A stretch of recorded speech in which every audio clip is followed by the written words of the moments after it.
Hi, Caitlin. Welcome back to the show. It is such a pleasure to have you here with us today. Hi, Vanessa. Thank you for having me again. It's a pleasure. It is an absolute pleasure. I'm so excited about this episode.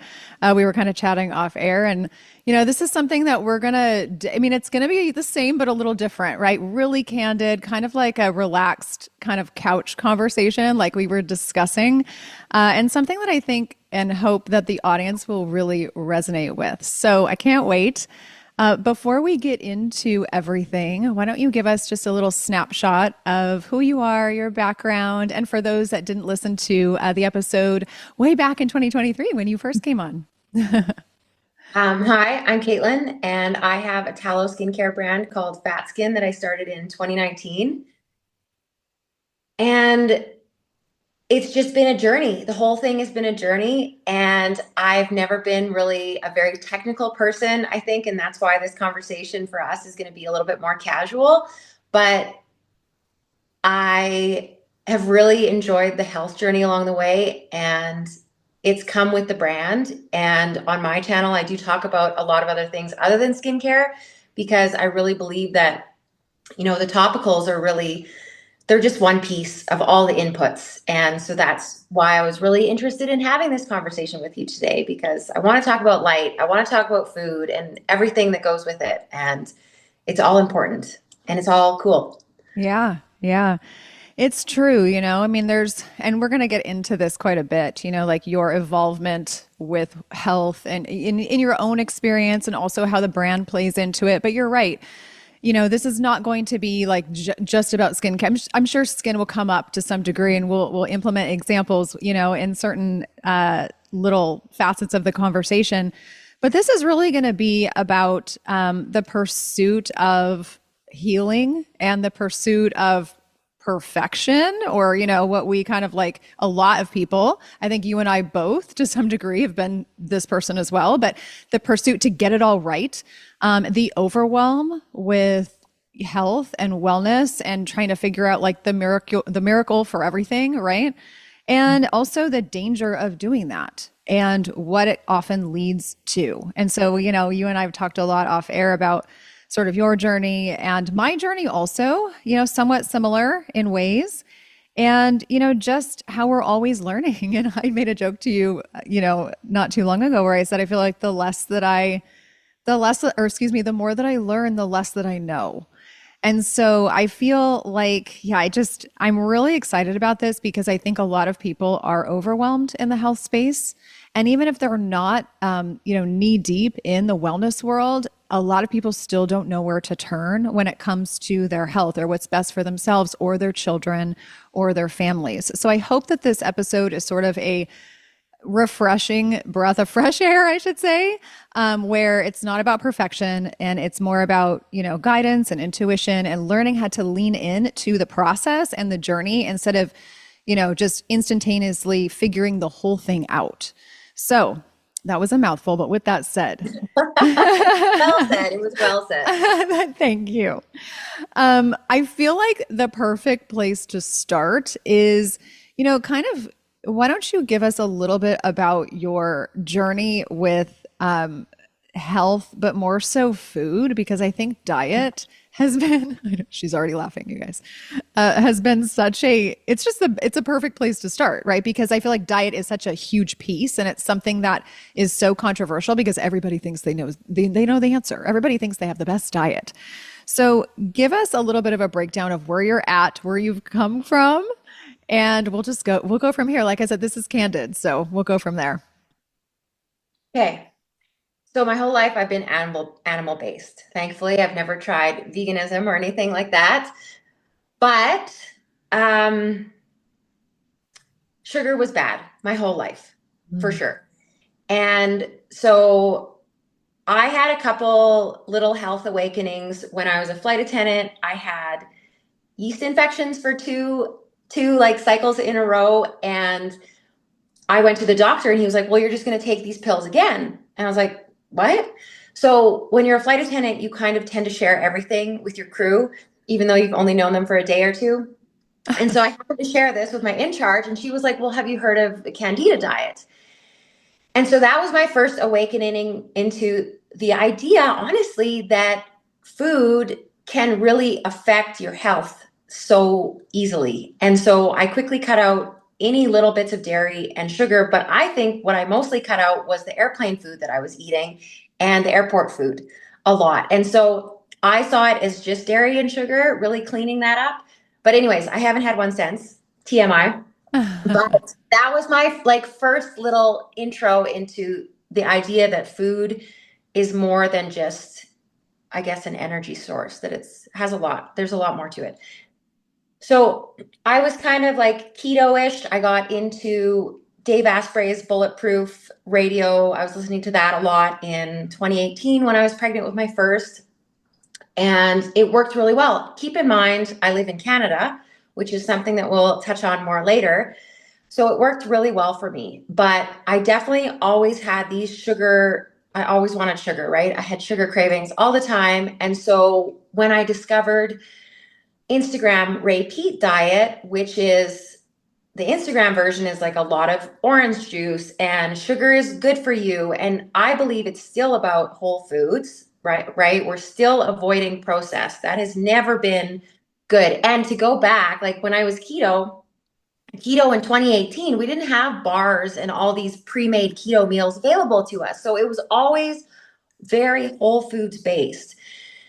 And so the pro-metabolic thing is like, oh, bread is good for us and raw milk. Oh my God, I'm in Canada. How do I get raw milk? It's illegal here. And then you find your way into this community, and then you're the cool kids.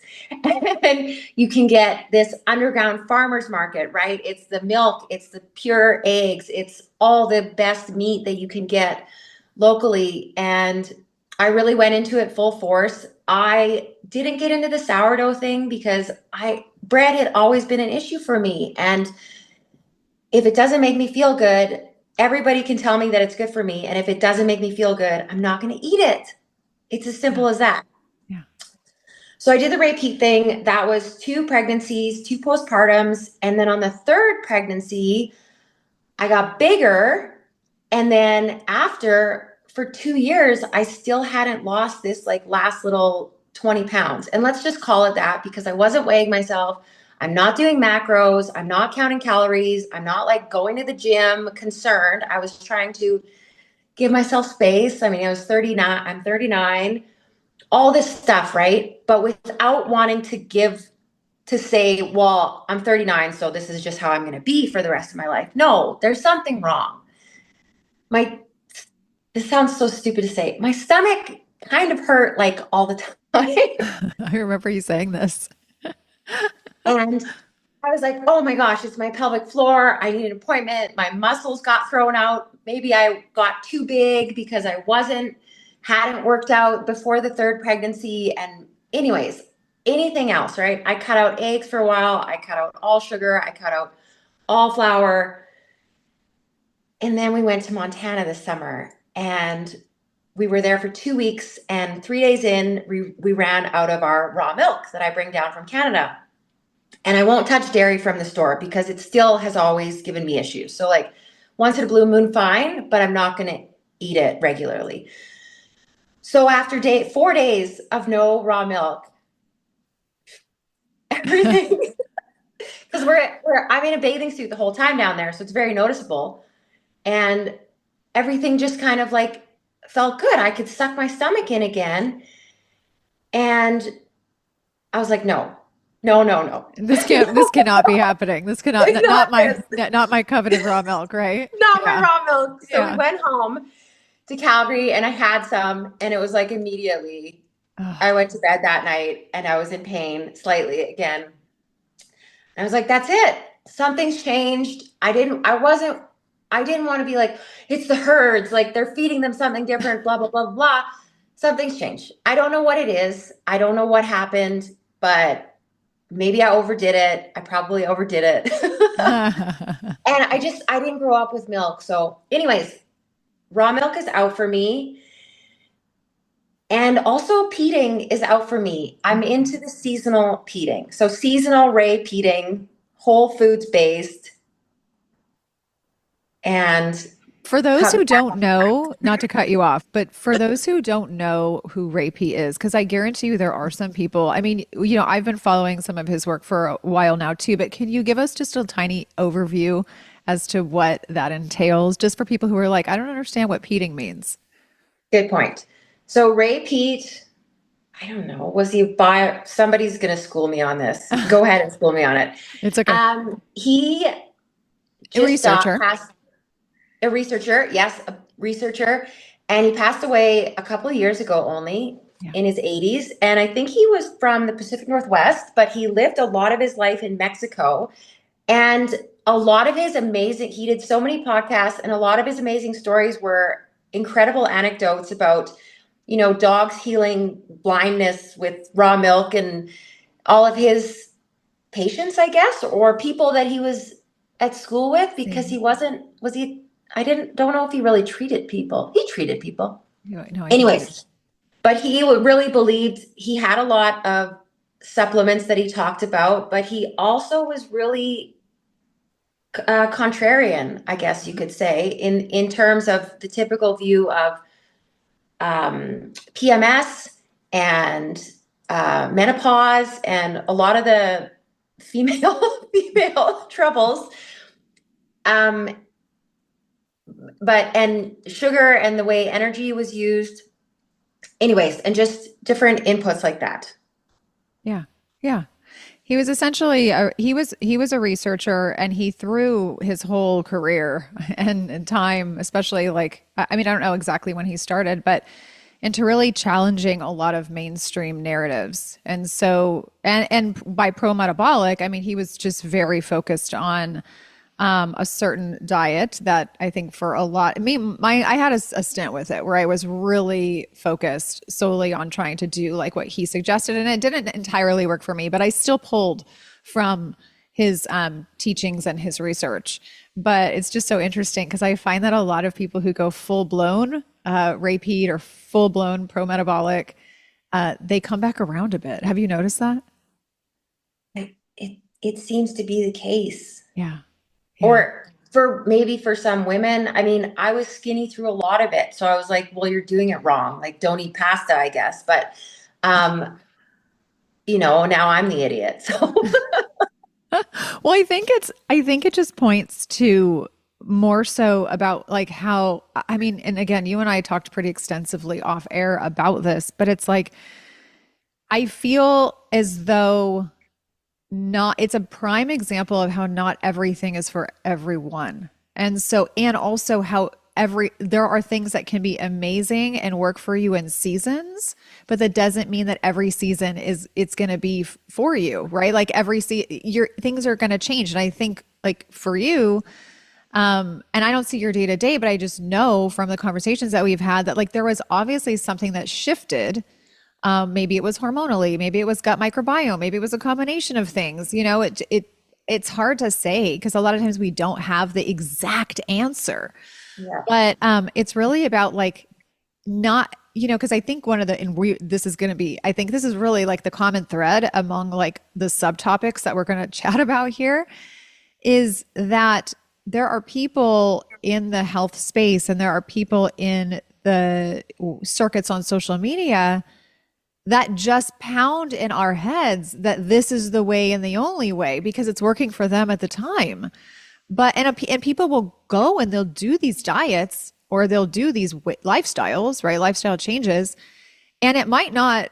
To your point earlier about the raw milk, it might not be, or the bread, it might not be working for them, but they still do it because there's something in their head that's going, no, no, no, but this is the way because I read all the things and I've seen all the success stories, and so I just have to keep at it, even though I'm still bloated all the time. I'm still having cramps in my stomach. I'm still breaking out.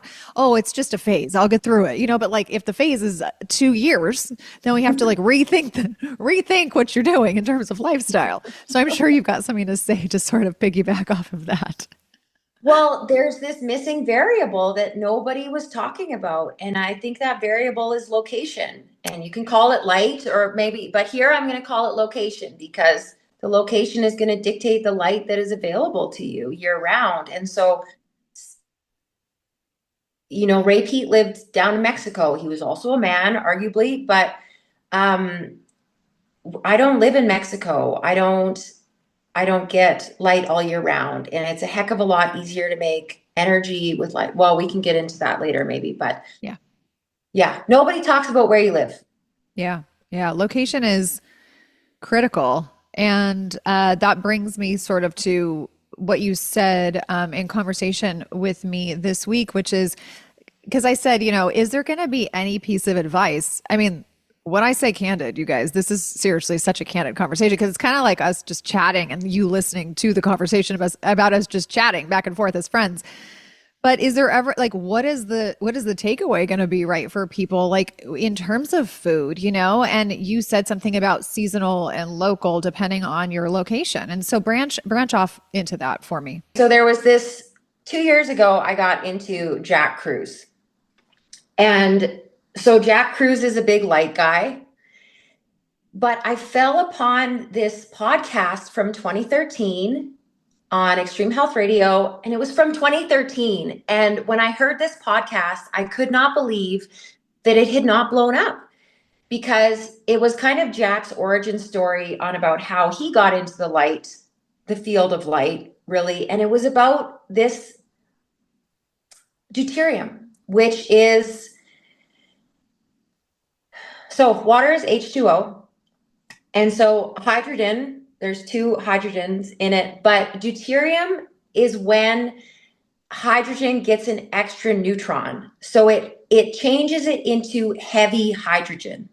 So you have all these biohackers talking about ATP, and you need these ATP engines run and they spin to make energy. And so they need light hydrogen to be able to spin and create energy effectively. Don't quote me on this.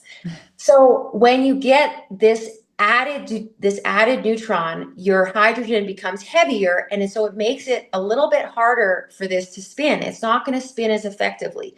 Now, if you live in near the equator, it's really easy to create energy from light. So everything at the equator, the water, the fruits, sugar, tire sugar, year round, all these things are available all the time, and they're much higher levels of deuterium than you would find in animal fat in the north, in Canada in the winter, and like glacier water, that kind of thing. But if you live at the equator, you can handle higher deuterium foods, and you can handle a heavier hydrogen because you're getting this easy, super easy energy creation from light all year round.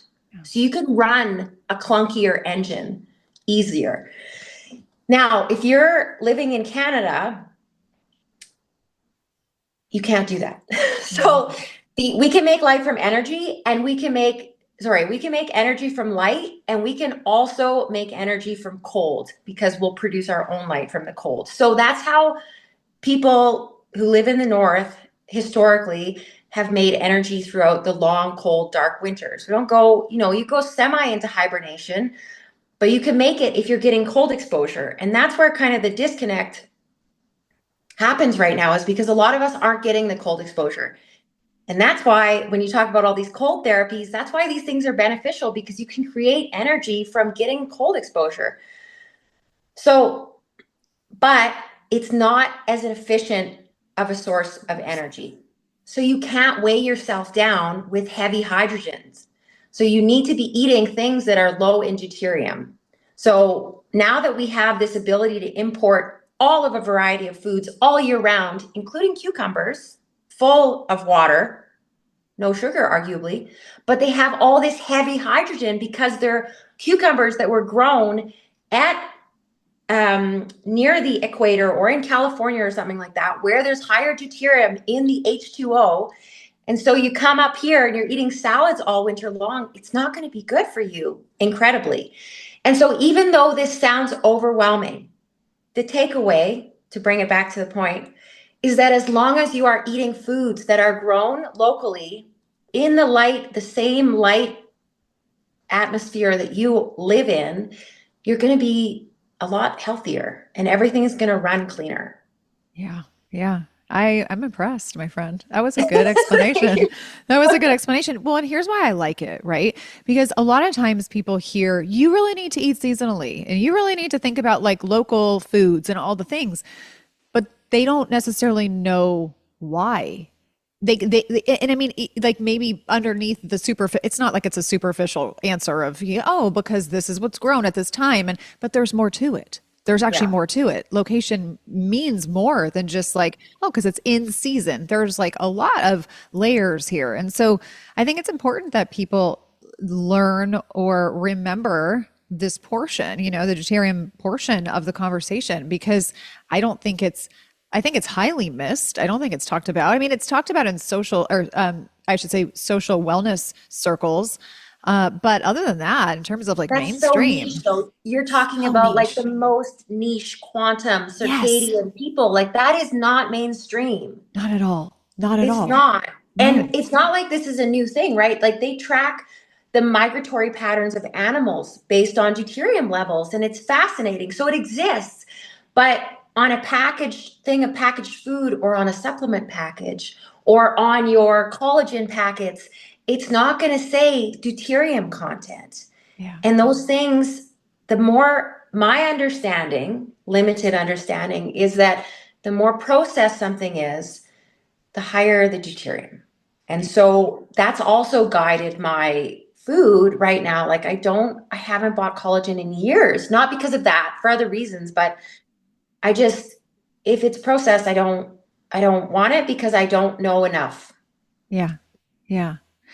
Would you say, like, in terms of rigidity, you're less rigid than you were with your diet and lifestyle, or just food, I guess, like, food lifestyle, or would you say it's just changed and sort of just parallel to, like a different lane?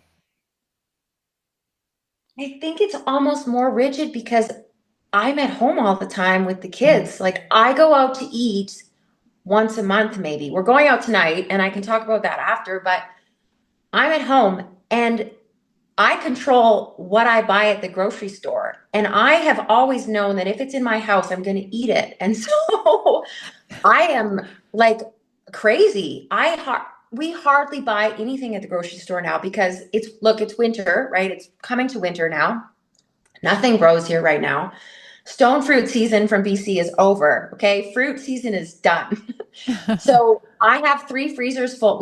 I have three kids, 2, 4, and 6, and my husband, and I have three freezers full of beef that we got from a local farm. I have a whole pig. We get chickens occasionally. We go through a dozen eggs a day. The kids still drink some milk. The only thing I buy at the grocery store, like once a month, is a bunch of potatoes, onions, Brussels sprouts, maple syrup, cheese. I mean, I've been making butter with some of the cream. Like, I live in the middle of the city. I don't do this because I don't have access to anything. I have access to everything. I mean, I have never done the little snack packs for the kids, anything convenient. I mean, like, I can make gummies with gelatin. They will eat a sauce, happy to eat sausages sliced up, happy to eat cheese. If we go out somewhere else, I don't, I'm not hovering over them. They eat Yeah. whatever they want. I don't care. I'm not going to worry about that. I am not interested in controlling it to that level. And same with myself. If I go out tonight, we're going to have oysters.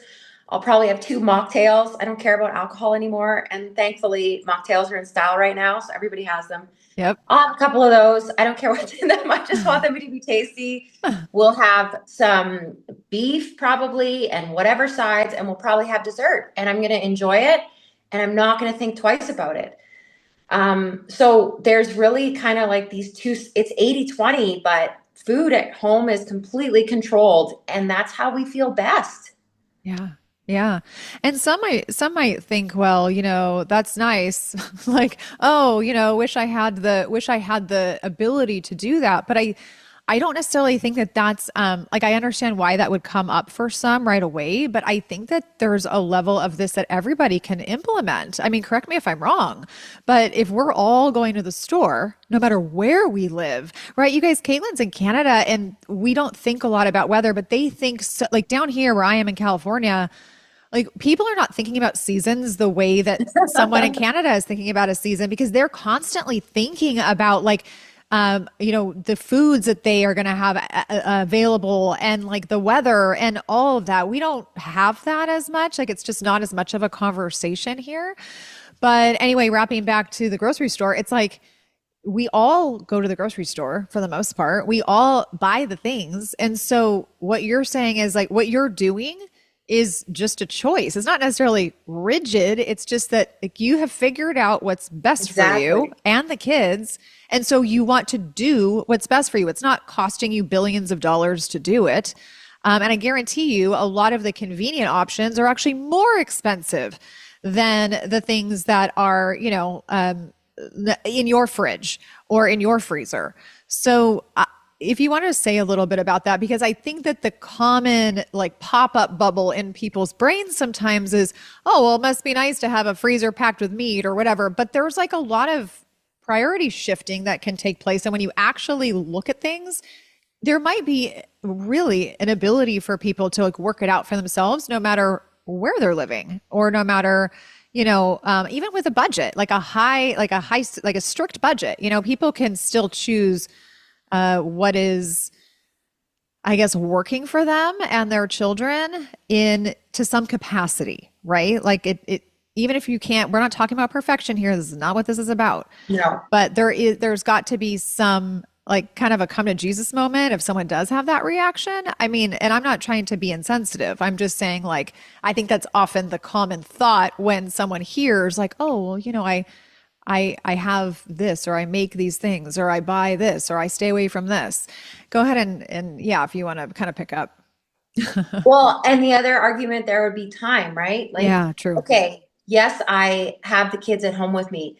I do not spend much time in the kitchen Yeah. because I am working the entire time. Like October, I didn't go outside like hardly at all because I was working the entire time to get ready for Black Friday.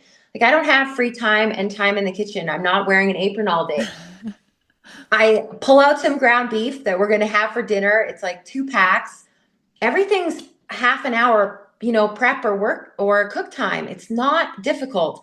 Now, I have trained my 6-year-old to start doing some things. Oh. So she was cooking the rice last night, and we got all the pepper. We did, occasionally we'll do a red pepper in our ground beef. It's delicious. I don't buy them all the time, but it's really nice.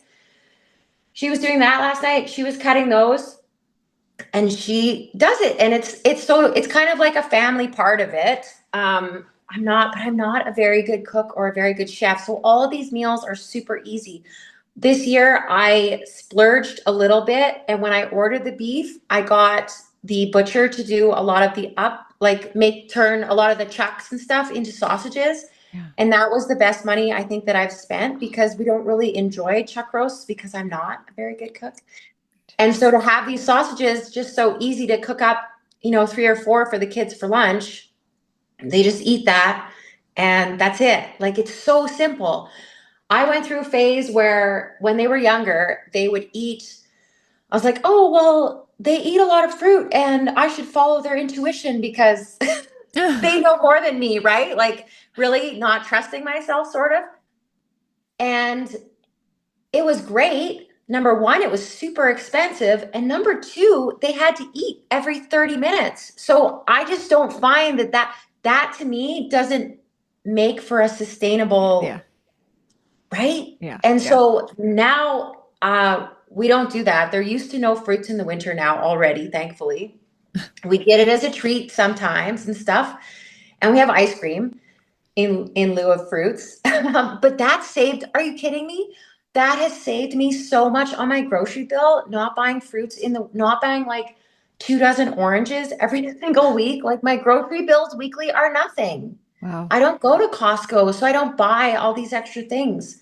Yeah. You get a big pack of rice, potato, like these aren't expensive things. Yeah. Yeah. I absolutely love that you brought up the fact that you don't spend a lot of time in the kitchen, because I don't either, for different reasons. I don't. And I'm not the most fantastic cook. I'm a fantastic eater, personally. Like I love to eat. It's like my passion in life, but I'm not, I come from, my mom just is, oh my God, she's always been a fantastic cook. She's like, yeah, that's her thing. That's her love language, very ethnic household, the whole nine. I just didn't get that bone in my body is missing. And so, but I cook, right? It's just that I'm not, so for me, I totally relate to you when you were talking about like the chuck, because that's what we were doing too. We were getting all of our meat and we have a freezer outside. And what happened, unfortunately, is that a lot of the chucks and stuff like that, they just sat there. A lot of them are still out there. And I never used them because every time I would make them, I just felt like I wasn't doing it properly, or I just couldn't figure out, or maybe I just didn't prefer that cut of meat. And so I totally understand, but I too am like very minimal prep, very minimal chopping, very minimal, I love ground, beef or chicken and so forth, because you could do a lot with it. And I like basics because they just taste good. Like I don't need to whip up like a 5-course meal for it to be delicious and good for you. But I appreciate the fact that you're like, wait, just because I'm home, by the way, friends, just because I'm home doesn't mean I'm not working too, right? Like life is still very much happening. It's not like you're sitting there barefoot in the kitchen for 7 hours. No. Because we can kind of get lost in that. And there's some like accounts on social media where they're, they highlight this. I'm sure you're nodding. I'm sure you know what I'm referring to. And that just paints this picture that like, that's what we all should be doing, but the reality is that that's not most people's realities. It's not. And, a lot of times I think that I wish that it was, because for these 20 years, that the kids would be kids. Wouldn't it be amazing if I could just throw myself completely into this complete homemaker thing? And I go back and forth. I really like my work, and I'm very thankful that it's at home. And I see so many ways that the kids, while they will lose out on some things, maybe because I am busy with that, I can bring them into it too. Totally. And so, they're learning a lot of things with me at home, being exposed to that. So I do really, there's pros and cons to everything. Yeah. And it is what it is. I think you've created, from my viewpoint, I think you've created a very balanced lifestyle, right? And I'm sure it's not easy because it never is. Like, especially with 3 little ones under 6. It never is. I can't imagine it. And I'm not in your shoes. And so I can't even speak to it. But I do know how it feels to have a lot of responsibility and to also run home. And then, adding kids to the mix and trying to figure out meals every night. And that can get really old, right? Just the whole, what am I going to buy from the grocery store? What am I going to do? I got to think of new things. But sometimes you really don't have to think of new things. You could have like 5 to 8 like things that you use on a regular basis that are really nutrient dense, and switch it up, cook it a little bit differently, and feel really good about what you're not only buying, but what you're eating. And it makes sense. It makes sense for you. It makes sense for your family, and it doesn't have, like you said, it doesn't have to be complicated. And I think that people, some people might be surprised, like I said earlier, in terms of how this is really doable or attainable. Because sometimes I think we get in our heads and just think, well, like I said earlier, like must be nice, can't do that, like no time. But that's why the time piece, I think you brought up, is just imperative, that was discussed. So yeah. Let's dip our toes a little bit more into the light conversation. I think that it's important to, obviously, you and I know, I mean, we've been walking in these circles for years now. And so we know that there's quite a rabbit hole when it comes to light and circadian biology. And, you kind of went down this road for a bit where you were like, light controls all things. That's all I'm going to focus on, which of course has an indirect impact on food too. But I want to hear a little bit more about what your viewpoint is on light and like how you value it, how it's like a part of your everyday living and what I mean by that is like with your just mentally, like you're thinking about these things through the day. And what have you let go of? Because I know that you were like super hardcore at one point and you were just like everything. This is the answer to all things, right? Like if I could just nail down all things light, I'll be the healthiest I could be. Well, I think I'm guilty of definitely when I find a new thing, I become obsessed with it and I go all in on it. And, in hindsight, I don't think that's necessarily a bad thing, but it's always good when you come out of it because that's when you put what you've learned. It's like you're doing an intensive course on something, right? From one specific POV. And then you can come back and you can piece this together and you use your other learnings to sort of ask these questions and sort of bounce it off and see what actually sticks and what is real to you.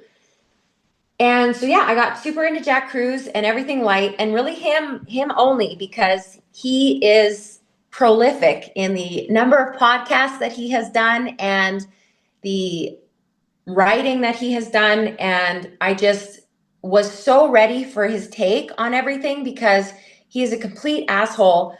But I love him for that. I love him for that because I was just so tired of everything. It was just so boring. Everything was so boring. And so he brought this craziness into my life and I just loved it. So what was the question? Okay, light. Right. I do think it is the end all be all so you can see on my Instagram, sort of, I don't document everything, but you can kind of see like what topic I'm into at the moment because I'll talk about it because Yep. it's all I'm thinking about. And so Cruz is always very much like light is the first thing. And he always is trying to say that food and working out and everything else is so far down. And I think he intentionally bashes everything else because he's really trying to get people to wake up and just to see how important it is. And so I still think that it is super important, but I was still getting all these because I had moved past the food point and felt like I had nailed it already. Okay, ignore my little milk kerfuffle. But for the most part, I had it dialed in, right? With the kids were doing well, my husband was doing really well, everybody else was doing really well. So I had that dialed in. So I was ready to move on to this. And but all the questions that kept coming into me were like, well, what do you eat every day? What do you feed your kids? How do you get them to eat this? Or blah, blah, blah, blah, blah. And then also it was even like friends were having these issues and it's like, well, don't they eat this all the time or whatever? Like not in an aggressive way or an accusatory way, but it's like, well, you're missing this piece. And so while light, I think still does control everything, people are missing, well, they're missing the piece about how food and light, right? That piece about deuterium, honestly, and understanding that, the importance of that. And so there's still a lot of processed food sneaking into it and that it is related to right, but it needs to come back to food, I think, because it's an input that is happening 3 to 4 times a day for everybody. And it is, I think, an easy change to make. Pardon me for calling it easy, but who has the credit card? Who is buying the groceries? What you bring into the home, I know I'm not talking about people who have high school aged kids or whatever, but what you bring into your home is what they're going to eat. Yeah. And it's going to be, like there's going to be an ugly period, but if you are committed to it, it can change. Anyway, so I still believe that light is everything, but it also, my husband and I had this conversation this summer where he's like, well, what if we're wrong about this? Because everybody's still wearing sunglasses and everybody's still like, all these people are still like, no, you're stupid. But well, what if we are? But it just felt like, well, how can being out, if you have living outside and being able to live in those conditions as like your North Star for what is true, then how can we be wrong?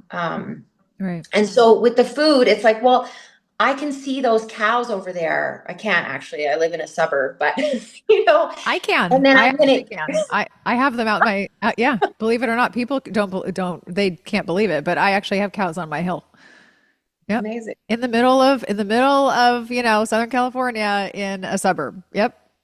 That's awesome. I know it's Well, we fun. don't, I can't see them here, but like that I should eat that and I can see that. So I should eat it just simplifies a lot of the questions. And because like you talked about earlier, the amount of information that we have available to us is overwhelming, completely overwhelming. And I think at the last, I let my Instagram die for a bit. Yeah. And Instagram was like, well, you have to, the best ChatGPT advice was like, well, you have to follow all the accounts that are, in similar fields. I hate doing that. I did that. And I was like in fight or flight all the time, even though I had already gone through all these scenarios and knew I wasn't interested in any of this information. And I was like, no, get Yeah. out of here. And so, like, if this is the state that you are in on Instagram, I recommend that you clean all of those accounts out, because if you want to learn something about a specific topic, you know where you can go find it, right? We all know where we can go and get some information on a certain topic. But if it's overwhelming, like, clean that stuff out. Yeah. Yeah. It's true. We're gonna touch a little bit more on that too towards I think the end of this conversation. As candid as it is, I still have some notes in front of me, my friends, because I would be a very poor host if I didn't. But yeah, I agree. And I've gone through so many cycles of like purging my social media and then unfollowing a lot of accounts that just are overwhelming me. And Yeah. it's not to say that they don't have good intent. They could have amazing intent and, really feel like they're helping people. And to some degree, they probably are helping people, but it might not be helpful for me or for you.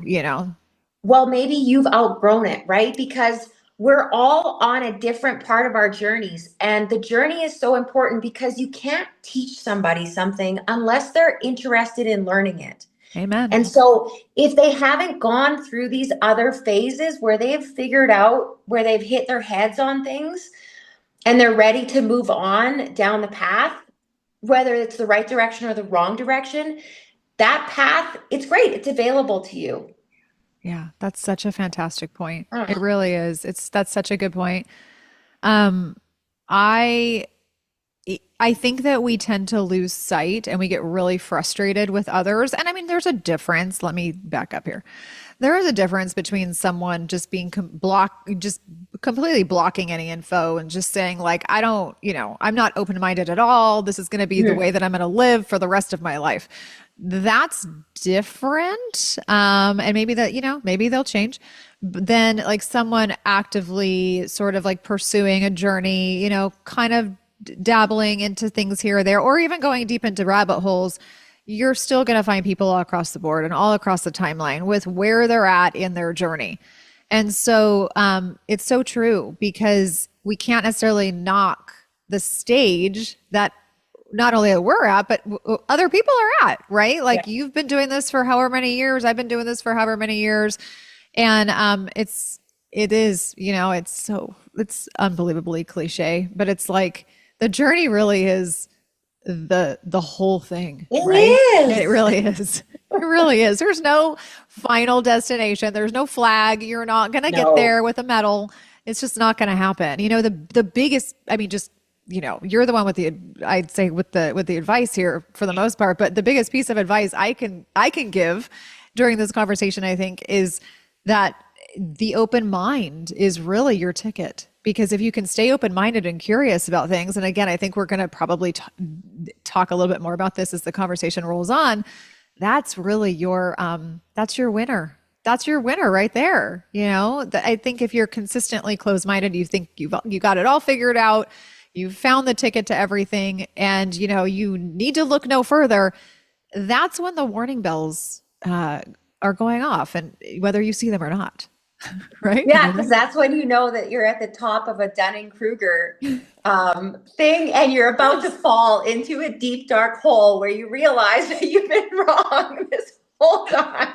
That's so true. And you and I have both seen that in our journeys, Yeah. both seen it, It's so funny. So before we sort of move forward, I want to touch back on some of the cold exposure, cold plunging and all that, because that's been really trendy and a very popular thing that we see a lot now, especially with the wellness influencers and social media and all that. But I want to wrap back, or I should say, sort of close out a bit on the whole light conversation. And I know it can get a little complicated, but I think just for a practical takeaway purpose, what would be something that you would want people to take away or to think about when it comes to light and its influence on our everyday living? Like, what would you want to just have people think about without being overwhelmed?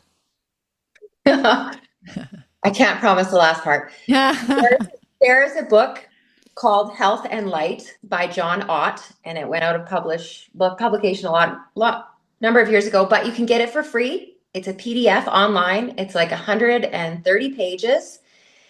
And you have to read this book, because if you think that all the ways that the light affects the trees, things growing, how plants mature, how fruit, all of these things.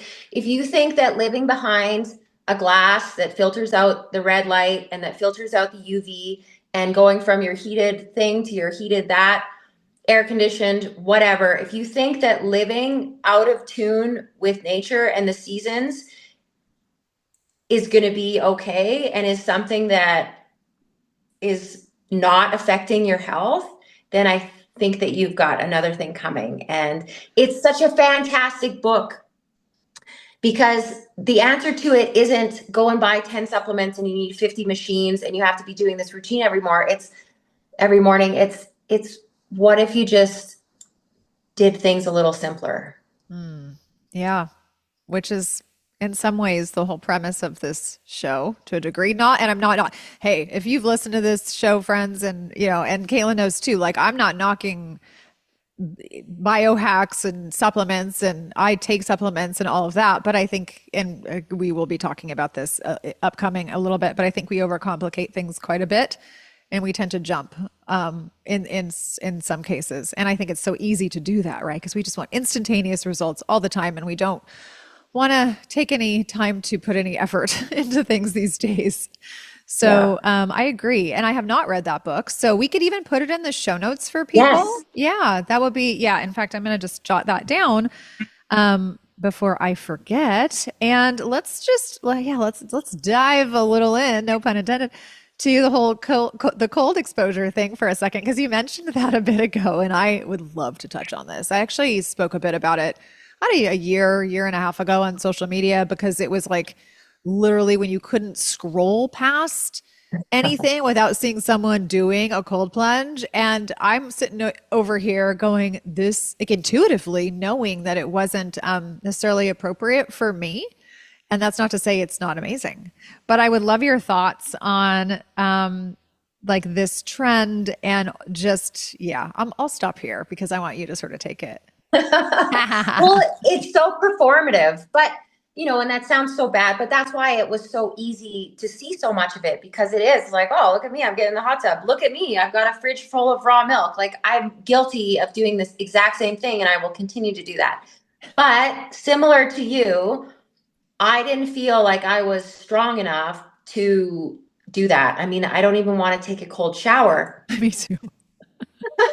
Get out of here. Same. And I didn't understand it. I was like, this is not right for me, and I'm not going to do that.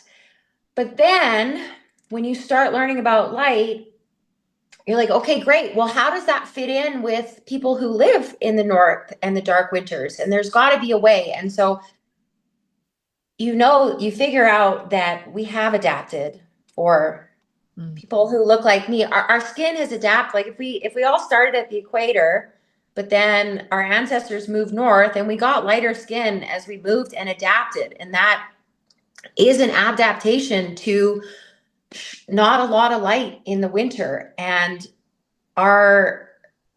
it has to do with like haplogroup, which is something you can look if you've given your data to 23andMe like I have. But it essentially, that will tell you whether or not you have the ancestry, aside from looking at skin tone, to be able to convert cold into energy and create, I think you create light with it. I forget what the process is exactly. But basically, white people have evolved to be able to create energy from cold and cold exposure.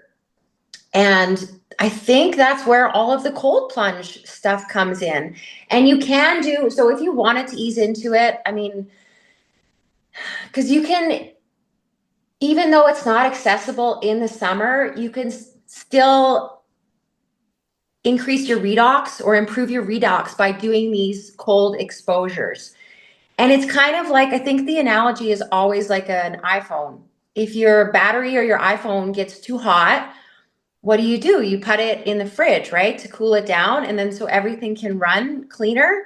And I think that this is the same principle. So I'm not super up on the science of all this. But if you're wearing a jacket and you are never getting cold and you live in Canada, then you're doing a disservice to yourself because you're not getting a lot of light and you're not getting cold exposure. And so your body's like, where am I?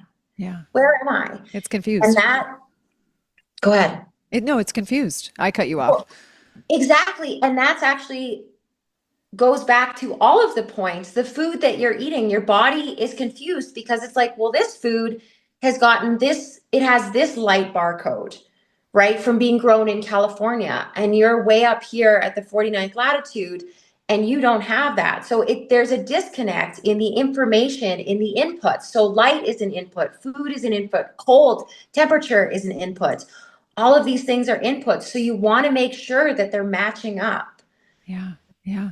So what would you like if you were like me and you were living down here and and I realize that there's nuance and there's context with everyone's individual body and situation and circumstance. I personally know that I'm not fit for cold exposure at this time of my life, but if I was, what would someone like me, what would you say like, oh, you should experiment with this? Like, what would your advice be to me in If you California? want to, you can play with the cold showers, but you can also play with the ice dunks for your face. Yeah. Yeah. I've done that actually. Cool. Yeah. I And you mean, can just even get a little, because I think you're supposed to get it down to a certain temperature. I'm not sure what that is, like the skin on your face. And that is the correct level that you're supposed to be able to get. Cruz has an entire blog detailing this to the so to nines. T. Yeah. And you can get like, it's like a temperature, skin temperature thing, and you put it and you could plug it click it to your phone. So if you left your face in, and when you get to that spot, I have one of those. It's still sitting in the package from a year ago. So That I sounds did like it a couple times this summer, the face dunks, and I was getting brain freeze. And so apparently that's a sign that your redox isn't going good enough that you can handle it, I guess. oh. And I was like in the sun and I was barefoot in the grass doing it. And I could do it once, but it's very refreshing. Yeah, yeah. One thing that I saw, I can't remember, I think it was a psychologist that said, you know, if you're in the curiosity space about cold, but you feel like it might not be something that you could really handle, and or maybe you are in a state of like adrenal dysfunction to whatever degree, you can just try it with your hands. So your Oh, hands in a cool. bowl. Yeah. And so you just try ice water, hands in a bowl for, you know, any amount of time that you can handle and see what your reaction is afterwards or even a few hours afterwards or how your day looked. So I thought that was an interesting piece of advice. Interesting. I've never heard that. Yeah. Yeah. And I find that even, I mean, for me, I'm just like so not, I'm actually, I'm not very cold. In general. Like I don't run as cold as I used to, which I find to be so interesting. I would love to pick someone's brain about this because I am actually at a much lower weight than I normally that I would consider to be healthy. Like I'm considered underweight right now, and yet I run not as cold as I used to, which I find to be fascinating. I'm sure there's an explanation. I just can't think of it, or at least even brainstorm it right now. But yeah, I am definitely sensitive though to like immediate cold exposure, right? So Yeah. me putting my face in the cold, I'm like, oh, I would rather clean a toilet than do this. It's just it's just like it's very startling for me. Hands too, to be honest, but I think my hands were Would a be little easier. worse. Hands Yeah. would be way worse. I don't know. I don't I know. just It's all startling for me. And so then I thought, well, maybe I'll just experiment with it not being so icy, just cold, not freezing, but just cold. yeah. So it's interesting to kind of play around. And I just think, it's end all be all, and you can follow me up with this.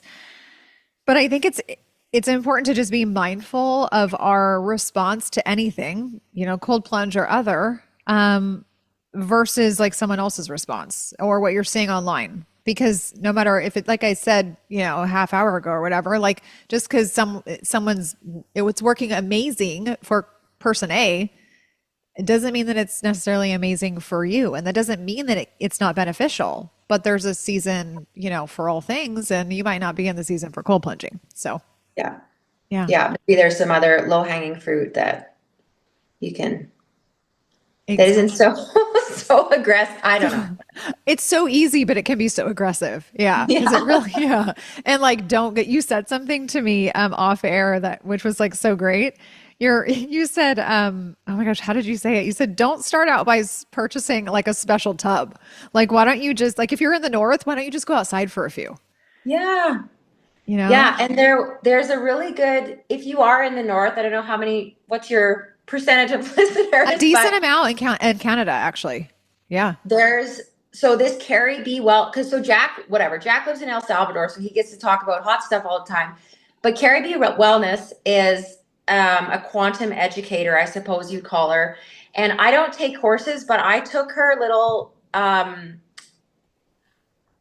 intro to why winter is good for us. Incredible, Really? incredible amount, completely reframed how I see winter, really gave me a lot of that understanding that I will not be able to say again to repeat, but it was there. It's not how I take in information. I take it in stories, so I can't tell in Yeah. data. But it was amazing. And so there was this one other piece about it because everybody's like, well, I go outside and I shiver right away. And there was this discussion about brown fat. And so brown fat is the fat that can create heat. And when you're a kid, it's all over your body. And so they can really make it really easily, I think. But when you're an adult, don't lose it. It just all goes up here to the back of your shoulders, I don't know, well, your upper shoulders and Like your neck. like above your clavicle and your trapezius In the muscles. back here, yeah. Oh, wow. And so if you live in the north and you get like shivering immediately, it the I think the argument is that your brown fat has sort of forgotten how to work. And so you can start reactivating it without completely exposing yourself. So she advises going like outside, wrap yourself in as many blankets as you want, toque, mittens, everything, but expose your shoulders Oh, for wow. like, as 2 minutes, 3 minutes, as long as you can. And just to get that part, because we wear these turtlenecks all the time. Like it's almost the first part that we cozy up. And I've started looking at boat neck sweaters instead of turtlenecks this year, just to sort of, because I do feel as soon as you come in, if you're wearing a turtleneck, you come inside, it just feels like immediately you're so hot. So It's true. it makes sense to me maybe that's where you create a lot of your heat. So Yeah. anyways, Carrie B Wellness's little course on winter, really great. Carrie B Wellness. Okay, I'm going to write Yes. that down too, so we can put it in the show notes for people because I feel like people are going to be curious about some of these mentions. So that's good.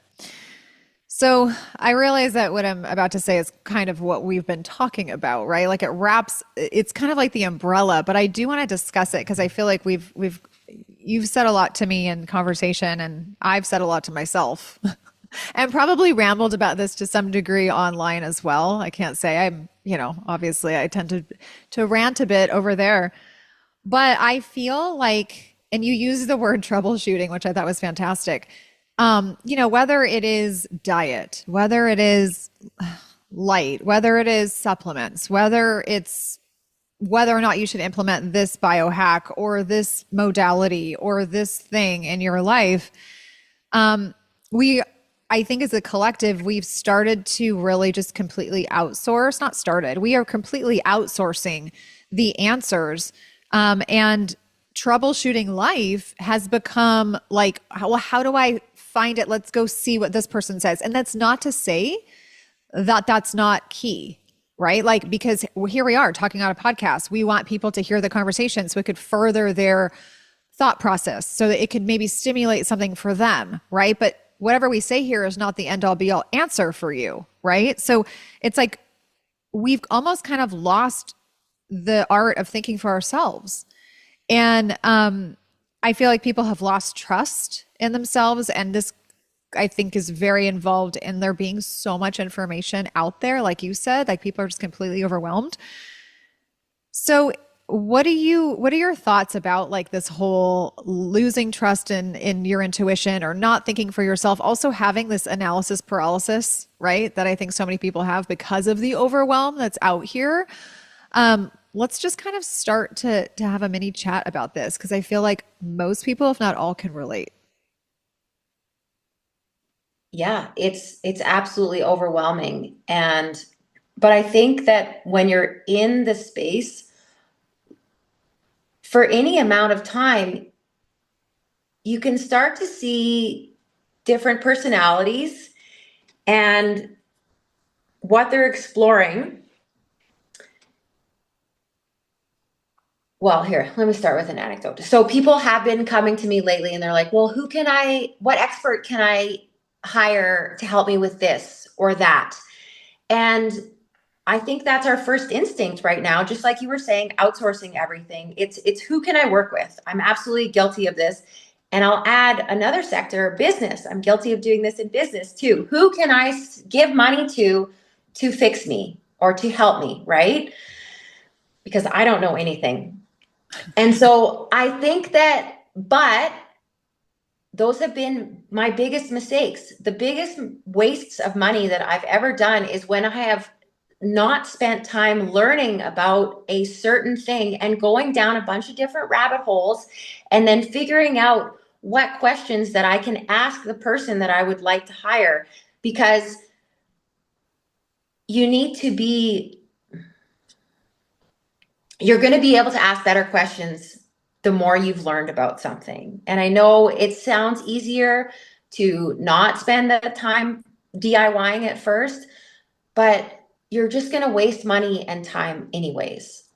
Yeah. And so if you're absolutely hell-bent on finding a practitioner to work with, then you need to know how to look beyond letters and degrees and somebody else's referral. Like, great, get it referrals, but get 5. And then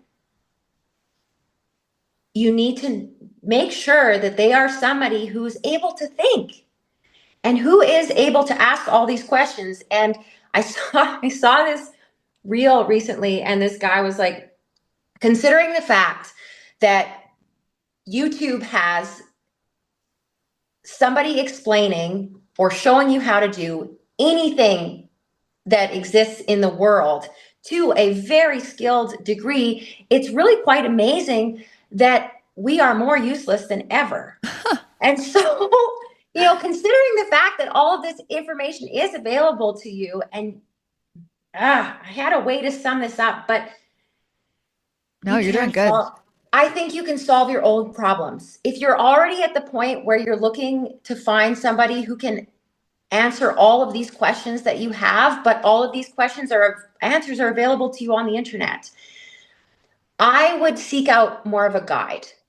Yeah. That's all I would seek out. And that's all I would recommend seeking out, because you should get more opinions always. I really had this really tied tight before. Oh no, this is good. This is good. I know. Isn't it? Because this is so, it's so fun and so candid, but I will say that, like, as a host, I will formulate things in my mind or even put them down on paper before showing up to host you guys as guests. And I'm like, oh, this is so perfect. And then when it actually comes out, it is like sideways and to the far left. So I completely understand. But no, I think it's good. I think what you're saying is actually good. And if I could, I would love to give an example. This just happened.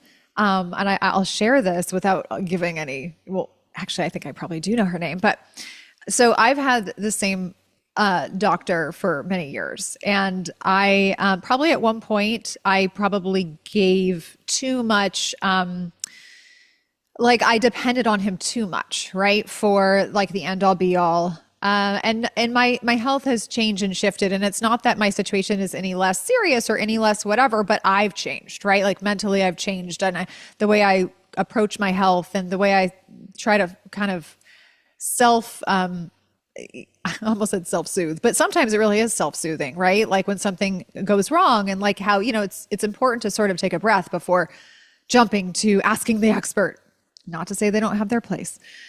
Anyway, he operates in some ways like a concierge and he has a patient and I've known about this patient for many years, many, many years. And every time I'm there, without fail, I would be worried at this point if this didn't happen, but she calls at least once or twice during my appointment. And the reason why she calls is that's the only time that he picks up the phone because she's actually called about 7 to 9 times during the day where he has set a boundary. Yeah, I know. Caitlin's mouth is dropped. Oh my So gosh. she and again, I'm sharing this as an observation and as an example and not as a judgment because I don't want to come off insensitive. I realize that there are things going on here, right, that are deep and layered. And I've had a lot of talk about this with him. Like saying like he's a saint, right, for picking up the phone and for just having compassion for her in this degree and like just having patience. He told me one day, and I don't know what year this was, but that he would actually be frightened if that phone call didn't come, right? But she has, just on Tuesday, he and I were talking about it at night because I was there. And I made a joke and I said, I could probably take those calls for you at this point because I know what they sound like and I know what his responses are and I know all the things. But she has completely outsourced her, she has no self-reliance. She is so running so hot and so high on, in sort of fight or flight with every little thing that happens through the day that she has to have a miniature 2-minute conversation to help soothe her fears and worries about a symptom. And these symptoms are usually not super major. Yeah. And this conversation, I literally just had this less than 48 hours ago again, right? Because I'm always there and I'm always listening to it. But it reminded me of, sort of this broader reality that I think we're all living in, which is that we've lost this ability to sit and to just take a beat before jumping online or jumping to chat GPT or jumping to the practitioner or calling the doctor. And again, that's all helpful. And those things, I do those things. But we have to kind of like ask ourselves, what part are we missing? Like this part in us that oftentimes knows the answer or has the intuition. And how can we regulate ourselves to where we have a little bit more dependency on like what we know deep down inside to be true, or that we can move through a certain thing, or like you had if you want to share your example about like something that happens with one of the kids and like, oh, maybe they just need this, So I thought I would share that because as I was preparing for our casual conversation, that happened and it really fit into this whole kind of like, this whole conversation about like how it was an example of how we've lost touch a bit with being able to kind of move through these, whether they're up, these miniature to moderate ups and downs in life, and not just reach for the answer outside of ourselves. So I know that was a little bit long, but I would be remiss if I didn't share that. And it came up, as you were talking. It's a perfect example of the extreme level that it can get to, but it's already at that level for most people. It just doesn't seem like that. I mean, look, it's cold and flu season right now, or cold and flu season, right? And people are like, well, what supplements do you have on hand for that? Or what do you do when your kids get sick? Or, do you make elderberry syrup every day and all these elderberry gummies and I do these 50 things. Well, why are they sick? Yeah. So my littlest, or all of mine, got sick after Halloween, which was no surprise to me. So I let them, the way we do it, I let them eat whatever they want that night. 2, 4, and 6. They're pretty young. And I don't like it right now, but this is where I'm at right now. I let them eat whatever they want that night, and then they can have 2 candies for the next day. The rest, I pay them out for it. Because I don't want it in the house. I don't want them having candies for the next 4 weeks, because they get sick immediately because they have been literally poisoned by this food. On top of that, combined with, they're not outside all the time anymore. They're not barefoot when they're outside. The days are shorter, all of these things, right? So it hits them. What do I do when this happens? Nothing. We hang out. We take it really easy. We try and go outside. Doesn't matter how much they're coughing or sick, whatever. We do more rest. If they're not hungry, fine. I just make sure that the food that they're getting is like as nutritious as possible. And I don't force anything. We do a lot of eggs blended up in smoothies, whatever. Whatever they will take in, I modify it. And we just chill, because I know that their body just literally has to process the poison that they've ingested. Or like, if my little one, I figured out my 2-year-old was having growing pains, and this happened around the same time. Same thing. We're not outside. He's not getting the same light. I was trying to get them out of the house as much as I could in October and September, because I was working as much as I could. And so they were eating different food, not from home, because I don't pack lunches for this. They get fed there because I'm not going to control that. But he was having juice boxes, and for his little body, it's too much for him. Yeah. So that, combined with the lack of actual, I think, feet on the ground and just less light overall, and combined with all the milk, well, he was coming home tired from these days out.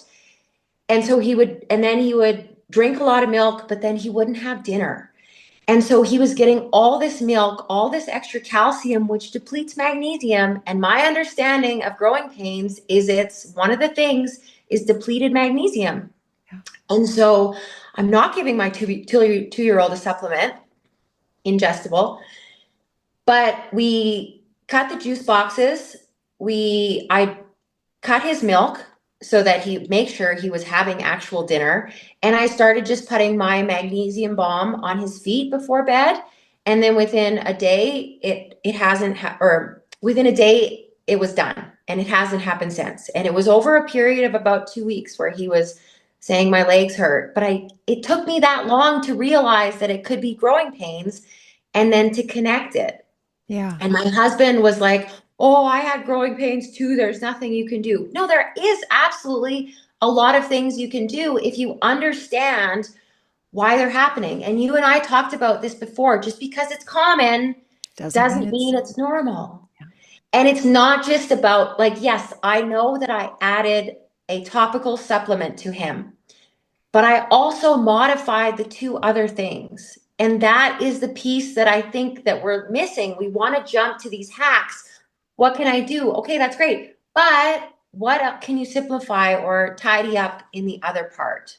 Yeah. Oh, it's a perfect example and talking piece, because again, that just points to exactly what we were talking about, what I was trying to say, which was like, you modified something and you used a little bit of thought. You just, you sat back and you said, okay, like what's changed? And even if it is common, right? Like growing pains are common. Oh, it's just a thing, or give them the Tylenol or whatever, right? Whatever. It's like, well, wait a second. Just because it's common, right? And it happens. And of course, it's not like critical, it's not something that's going to take them down. But if there's something that you could change to lessen or even eradicate that thing, that's as simple as the small little changes that you made, like why wouldn't you do it? And so often these possibilities are actually here. Like they're actually they're here with so many things that we that are put in front of us or that we experience or symptoms. But we in our minds, like somehow as a collective, we've gotten to this point where like everything needs a remedy. Everything needs a pill or potion. And Yes. we got to hurry up and we got to run to ask someone who's an expert above us. Again, no, Fix it now. yes. And no, I'm not knocking you guys. I pray to God that people hear me when I say that I'm not knocking experts, and neither is Caitlin. I have them on the show all the time. It's not what we're saying. But for these, like I said, these light to moderate things that happen in our homes, whether it's with ourselves or our spouse or our children, why are we like automatically going from 1 to a million when we can stay at 1 for a second and just go, okay, wait, let me take a step back. Let me see, like, is there something that I can change? Or maybe I'll look a few things up. And, if it's not, I just think we've lost this art of experimentation almost when it's not critical, right? I'm not talking about critical cases here. I'm not talking about things that are very, dangerous, or, if your child has something that's like something substantial and you need help and medical assistance. That's not what we're saying. But yeah, there's just wisdom. I think we've lost the ability to tap into this wisdom that we all have. And that's in part due to, technology and social media and just being so overwhelmed with information that our nervous systems are on like level 470, And it's such an inconvenience to be sick. I mean, you see, I saw hockey was on or whatever, and they had this commercial about Advil or Tylenol for kids. And it's like, oh, the kid has a fever. And it's like, oh, you take a pill, fever's gone. Perfect. Okay, so what has that actually done? The symptom is gone. That's all it's done. It doesn't even make sense. It doesn't. Right? And the argument is like, oh, well, he can get back to playing. No, no, like I know that like I remember when I worked, my daughter was 1. I got that little kid in daycare as fast as I could. And I went back to work when she was 1. And oh my gosh, when she was sick at daycare, what an inconvenience. I have to stay home. I'm the woman. Now I have to stay home. Like, why is it taking her 2 days to get better? How, like, this is horrible. So should we speed up the sickness, or is maybe there's something wrong with the system that we're locked into here? And I do not give medicine for fevers right now. We don't have any. I watch it, and they have, like, if they're cold, we have hot baths. If you just follow it, and then I don't know. I'm not trying to give medical advice here. I'm just saying that I don't freak out about this stuff, but we just chill, and I don't turn the TV on for them. They're sure as heck not getting blasted by blue light. They're having rests. Okay. They're resting. They're playing quietly or whatever, but it just needs time. It's weird because it's like it's hard. There's a lot of moving parts here in terms of how we've gotten so lost. And so I feel like there's different, because someone might be listening to us and saying like, oh, what's this reason why we've lost it. And then there's this avenue of why we've lost it. And it's all true. Right. Yes. But I feel like for me, what comes up the most is just that we have become so programmed to have dependency and quick results with everything. And we don't necessarily care about the processes. We just care about the end result. So backing to the fever conversation, which has heavily been on my mind, since I released the controversial episode about Tylenol and autism, which is that's a whole nother can of worms. But the last episode to come out, which, people are so enraged about, they don't, and he brought up the process actually of the fever and what the fever, how we weren't even taught in the beginning when we were children or teenagers or even as young adults, like what a fever does and why that fever exists and how we should think twice before medicating ourselves. Again, I'm not talking about extreme circumstances here.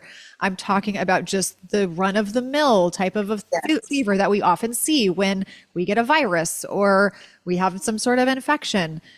But we've just lost like the ability to want to even know about the processes because we're way too interested in, like you said, the convenient life, the convenient living, which nobody wants to be sick. Okay. I mean, I'm the first person to say like, nobody wants to be sick. I mean, I had the flu. No, like the flu took me down for 2 weeks this year and I haven't had the flu in many, many, many years. Oh my God. It was horrific and I was hating every minute of it. But you can't rush things like that and things happen. Life happens.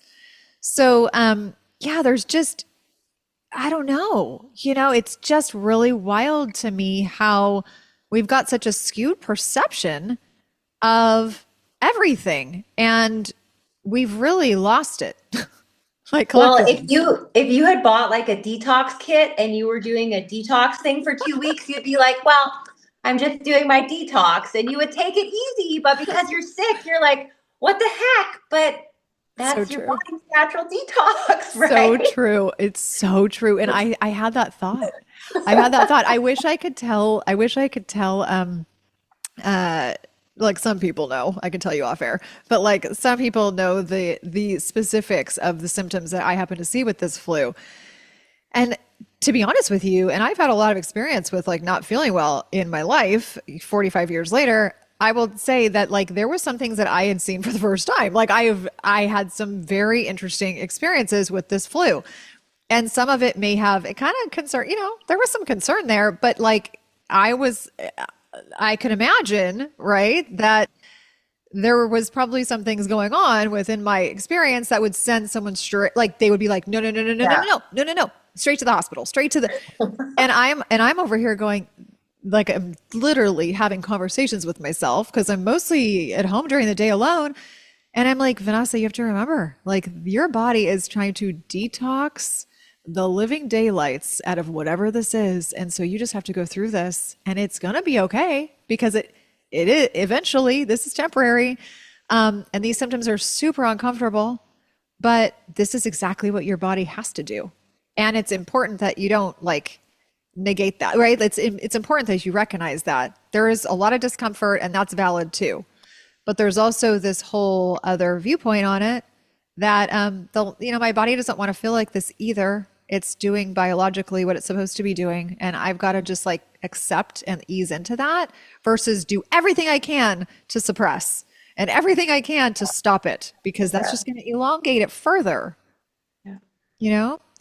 And I feel like this part of the conversation I could talk about for hours because it's, and I'm not saying that I've not done it myself, I probably have, even in the wellness world, we tend to like just jump to the quick fix all the time. But it's something that I think is underrated. And also we tend to see quicker healing too, when we just kind of take a few steps.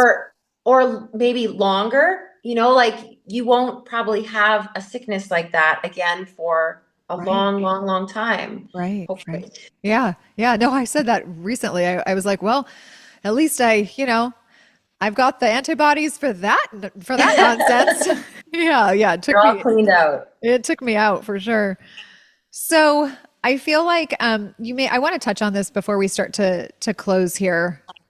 You've mentioned a couple times through this discussion the value of mistakes and that we kind of need to go through like the darkness a bit to learn, right? And to see what's good and to see what works. And I want you to sort of, as we close, I would love for you to elaborate again on this because I think it's a really big and important takeaway for people that mistakes and learning is all part of the process. And most of the time, these mistakes are not detrimental, they're imperative for the journey of well being. Yeah, I mean, the number, I guess business is on my mind, even though we're talking about wellness, but the number of mistakes that I've made in my business along the way and health, regrets that I've had, things that I've tried, it could fill a book, but it's like going to school, you know, and doing a business course. If I had done a business course on this, sure, I would have learned a bunch, but I've learned so much more from the mistakes that I've made in business. And health is the same. You go to a doctor and you say, this hurts, give me this, and they just give you if you're only just getting answers all the time, it's usually not enough, because it's only when you have these problems that you start to ask more questions and get a better understanding of how things actually work. Yeah. And I'm going to say this anecdote because I always like it. Maybe it's not the best fit, but I have taken in all things, and this is it's a kind of in all, when you go into the health side and you find the alt health side, it's inevitable that you're going to find also the education side and the political side and the history side. You're going to find all of these things because they are all kind of linked. And that whole journey, I really think, is so important. And I have taken all the pills. I have taken the red pill, the white pill, the black pill, the gold pill, the orange pill, all of the pills. And I have thought that I had it figured out at different points along the way. And I've fallen into these black holes for weeks where you think everything is so dark and how could you possibly find your way out? And everything is poisoned and the water is so confusing. And, everything is just overwhelming.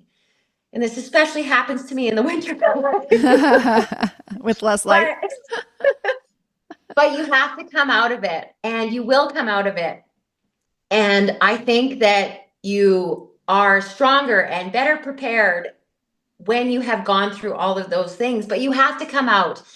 And one thing that, unfortunately, a lot of when you come from the normal mainstream and then you go into the very surface level non-mainstream health thing, is that you're still going to find these profiles, this exposure where it's all still fight or flight, because we know, you've talked about this, that those get the best engagement. That's right.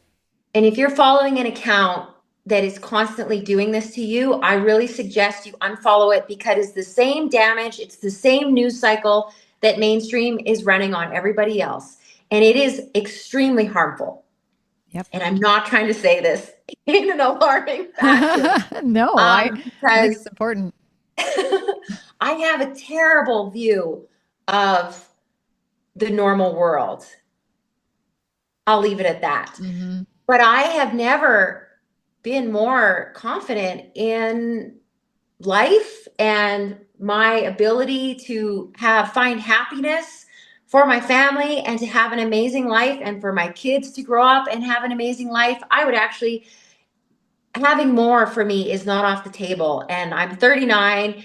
We live in Canada and I am awake to all the political nonsense, but it's a very short life that we have, and why not have it surrounded by kids? And you just got to stay adaptable. And what was the other thing we were talking about before? It was about that. It's about, you can know every single update that whatever political organization is coming out, and the soap opera of it all, right? You can know about it without getting caught up in it, because if you know about it, you already know what direction it's all going. That's right. And so knowing every little, daily news piece isn't going to be helpful to you. And so move on. Don't get caught up in it. Find the place outside of that that you can focus on that is going to bring you joy, and know that that's usually outside, and simplify things and get cold and get sun and have fun with your kids and don't have fun with your kids and keep them close to you. Keep them Yeah. close to you. Yeah. Um, That's a that's all I good, got. that's a good, I think it's a good place to end. And there was one thing that you said that I really liked. Well, I guess I'll paraphrase it the way that it entered my mind, which is like you were talking about quick answers. And I thought, wow, it is so true. Like quick answers to things, not to say that we don't like quick answers and not to say that sometimes we need them, right? We need them quick. And again, there's context and nuance to things in general. So it's hard to speak to some stuff, right? Like, especially on social media or on air, like on a podcast, because people are listening through their own ear lens and, their listener lens. And so sometimes they're like, well, but wait, what about this? And it's like, I have that in mind when I say things, but quick answers often stunt our learning experience.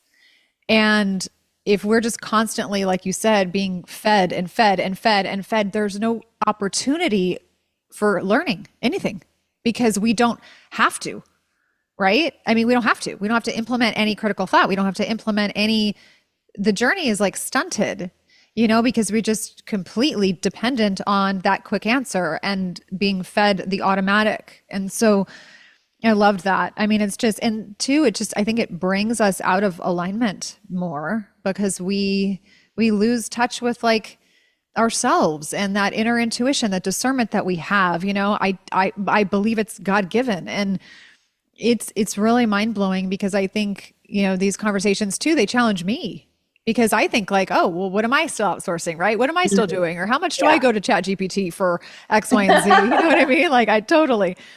But yeah, I think there's so much to be said too, just to sort of tack on to like the overwhelm and having all the knowledge and watching all the accounts that are driving all this information, right? That can potentially be stimulating your nervous system. What are you doing with that knowledge? Like, are you just sitting in all of that knowledge and just taking it and taking it in, Exactly. taking it and taking it in? Or are you going to implement what you already know? Because not knowledge versus action is totally different, you know? And so it's like we have to think about like the consumption and then we have to think about our output. Because Yes. if our output is way less than our consumption, then we've got a serious issue.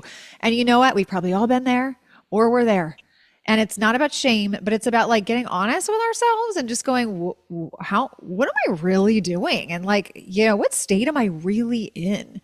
And so I hope that this is convicting in a good way for people.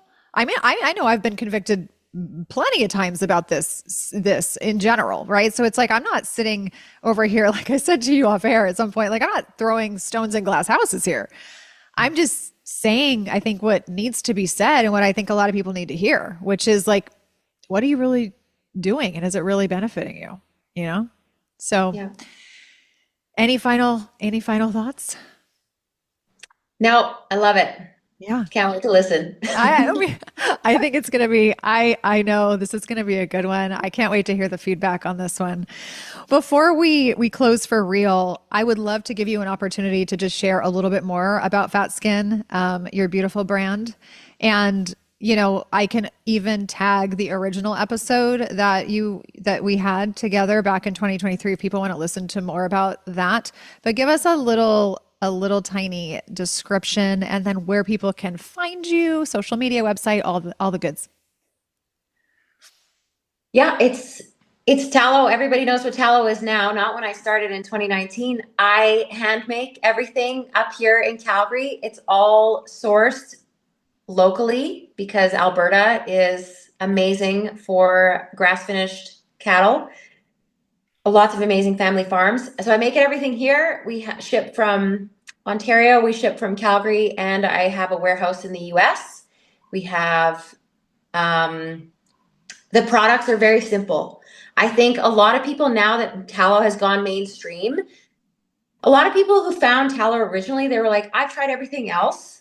I'm ready to simplify. And so they know, they already came knowing that they were looking for a very simple list of ingredients. Yeah. Now that tallow is mainstream, we don't have the same educated people, Mm. or the people don't have the same education, not meant in a derogatory fashion, but they haven't gone through the same things. So they're not as critical, I think, as some of the same things. So I would just like to say that our ingredients list is very, very, very minimal. It's always been made for sensitive skin, for kids, just so that it is as safe as possible. We have a couple of essential oils we use in a couple things, but my kids eat all the products a lot of the time, unfortunately, but I don't have to worry about that. So it's really clean, no fillers, no preservatives. Of all of the things that I've gone back and forth over health in the last 10 years, eating animal based and using my products on my skin are the two things that have never ever changed. And that's something that I'm really happy about. Yeah.